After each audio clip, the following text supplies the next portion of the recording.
mamas, how's it going today? So I just wanted to jump on a quick video real quick because sometimes I feel like sharing my story, I can't put it into words because just so much happened, and I feel like I can really speak my passion when it comes to breastfeeding and my journey when I tell it verbally. So if you know me at all, I love to talk, I love to tell stories. So I just want to tell you, I know I had the last couple of emails about my transformation and everything, but I really want to tell you a little bit about my background and how I've learned what I know now about breastfeeding and where my passion came from. So I knew when I was little that I always wanted to breastfeed my children, and I couldn't wait to be a mom. And then I got pregnant with our first son, Carter, and before he was delivered, I was so focused on just having a natural birth, and I had my birth plan and all these things, and I was so hyper focused on the birth. I took a hypnobirthing class, and my husband and I were on the same page, and I had this whole plan. And guess what? I didn't do anything for education about breastfeeding. I was naive, and I was in my early 20s too, but we were the only ones having kids at the time. And I was like, you know what? It's natural, it's easy. Birth is gonna be the hard part. Breastfeeding is gonna be amazing and natural, and he's just gonna latch. It's gonna be beautiful. And boy, was I wrong. I was so wrong. And also, don't mind the coffee stains on my shirt today. But yeah, it was not good. I had just worked 3 night shifts, and I was doing 12-hour night shifts at that time.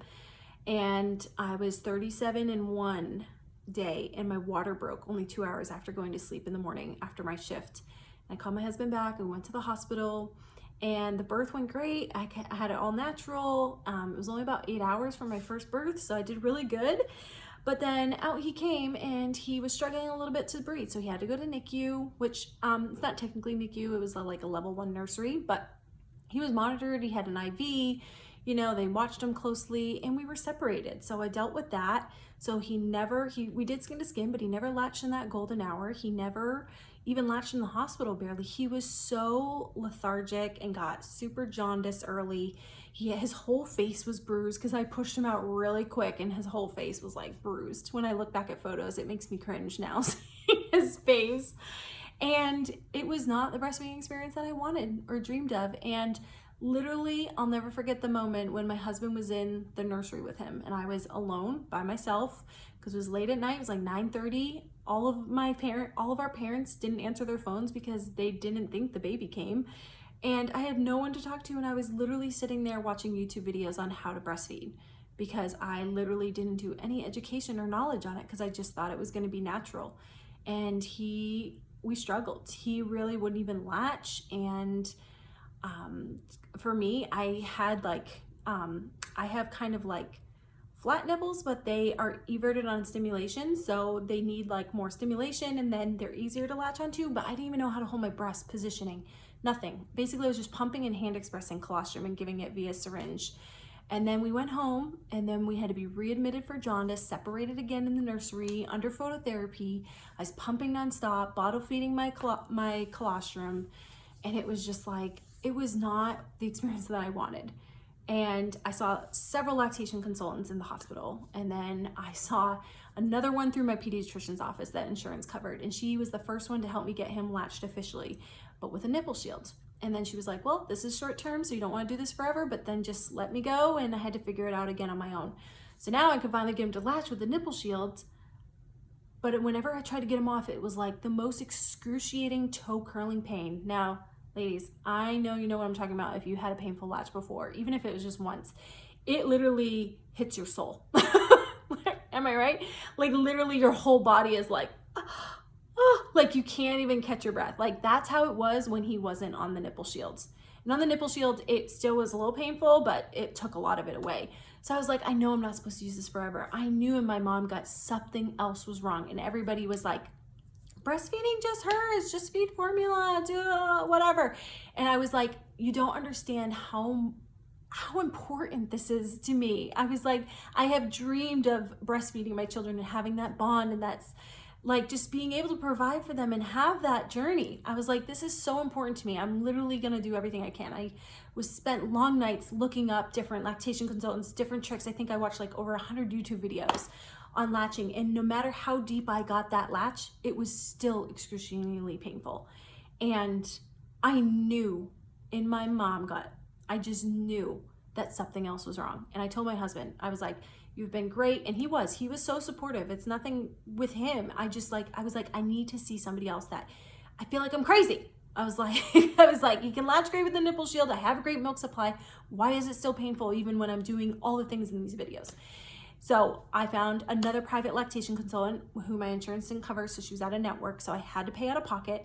I told my husband, she was a couple $100s. And I was like, listen, this is my last ditch effort. I need to know what is going on. And that's the nurse in me. I mean, by that time I'd already been a nurse for like almost 5 or 6 years. And I was like, I need to know what is wrong. I was like, oh. So I went and saw her. Immediately she weighed him before the feeding. We tried to latch with the shield. She saw it was okay. She's like, okay, now let's try to get out. And she saw my face. She saw my body movements, my positioning. We couldn't do anything to make it pain-free. And she had been doing this for years, like great reviews, well-known. And she was like, did a whole mouth exam. And that was the first time I'd ever seen that. And she was like, I know exactly what it is. And I like just sat there and I was like, oh my gosh, she has the answers. She's going to give me everything that I need. And she's like, you know, we can't assess because, you know, as nurses and everything, we can assess. We're not allowed to diagnose. That is for physicians, nurse practitioners, physicians, assistants. We cannot actually diagnose. And she was like, well, I did a full mouth exam and, you know, I have been trained in this to evaluate for them and work concurrently with other people. And she's like, he has it looks pretty severe of a tongue tie and a lip tie. So she gave me all the information. Now I had to go back to my husband and relay all of this new information about I need this procedure and body work and all these things. And he was like overwhelmed, but he was like, I trust you. He's like, I know this is what you really want. And next thing you know, because we lived in Massachusetts at the time, we drove 2 hours to Albany, New York from Massachusetts. And we went to one of like the best pediatric dentists who's been doing research on this for like over 20 years. Related to breastfeeding and oral ties. And we had him lasered in a few minutes and he breastfed for the first time pain-free. And I didn't end up needing to do any body work or anything because the lactation consultant did talk about that. But fortunately for me, he didn't need that. It was just the release. We did the stretches, which is super important that not a lot of people know about if they have tie releases. So we did the stretches for 2 weeks but he finally latched without the shield pain-free at like 5 or 6 weeks old, and I nursed him for 13 months. So I learned a lot with him, a lot. And I was going to the mom support groups every week and had a great community. And that was like really, really important. But I'm glad I stuck with my mom gut. But it was after that I was like, oh my gosh, I need to go work in maternity. I was like, I love this. I'm so passionate about it. I was like, I have so much knowledge and I can empathize with these moms. I was like, this is what I want to do.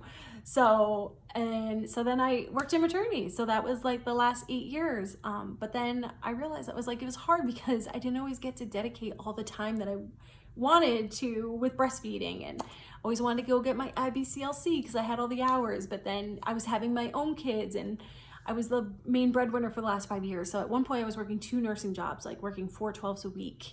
Plus I was still pumping and nursing at home.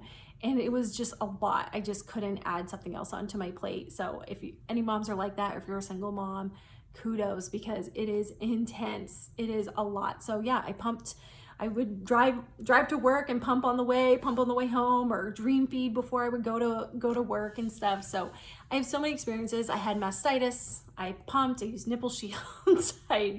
What else? He had phototherapy, so I know a lot about jaundice. And with I'm a certified maternal newborn nurse too, so I do a lot of teaching on that. I love to teach. That's probably like one of my favorite things about nursing. And yeah, so I've just gone through all experiences. I've helped moms right after delivery. I was the transition nurse too, where I would help right after delivery and ask them if they wanted to do skin to skin and really encourage that golden hour. I love that, and not separate mom and baby, because that is the most important thing, is to keep them together. And that is just amazing. And I love that. So, and I had all 3 natural and my last 2 at home. And my last daughter breastfed for 22 months. And it was a goal to get to 2 years, but I was really stressed at that point. And I had gone down to, my usual is like 135, 140. No, 140 to 150 now. And I'm great with that, love it. But I got down to 117 and I just could not keep up with the calories.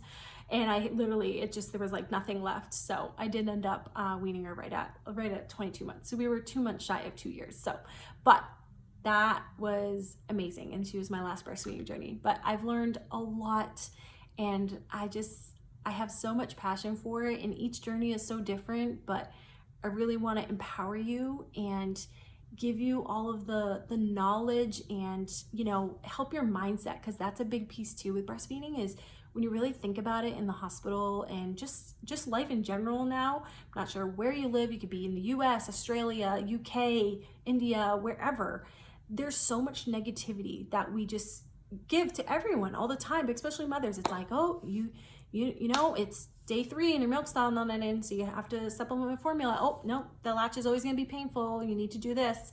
There's just so much negative. There's no like, hey, you know, I see that's not going right. Do you have a few minutes and we can try and troubleshoot? That's how I am. I'm like, I'm willing to get behind on my stuff so I can sit here and help you, because that's so important to me, because that's what I would have wanted, you know? And so, yeah.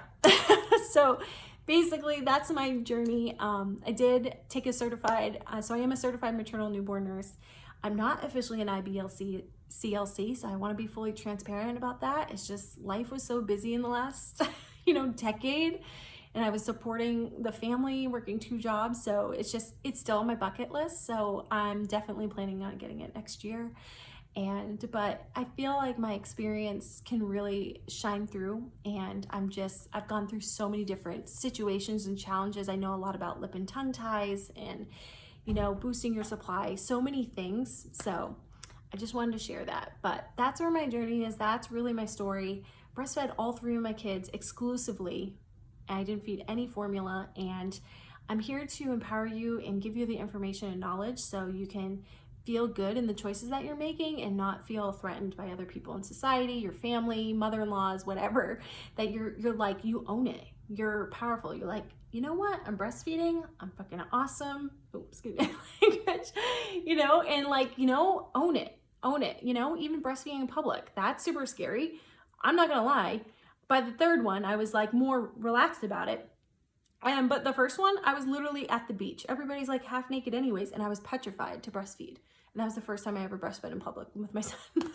And you know what? We each have our own journey, and I love to share those stories and everything. So it's just awesome. But I know this has already been like almost a 13-minute video, but that's why I said I'm a good storyteller and I could tell you stories all day. But I want you to reply back to this email and let me know your #1 breastfeeding tip.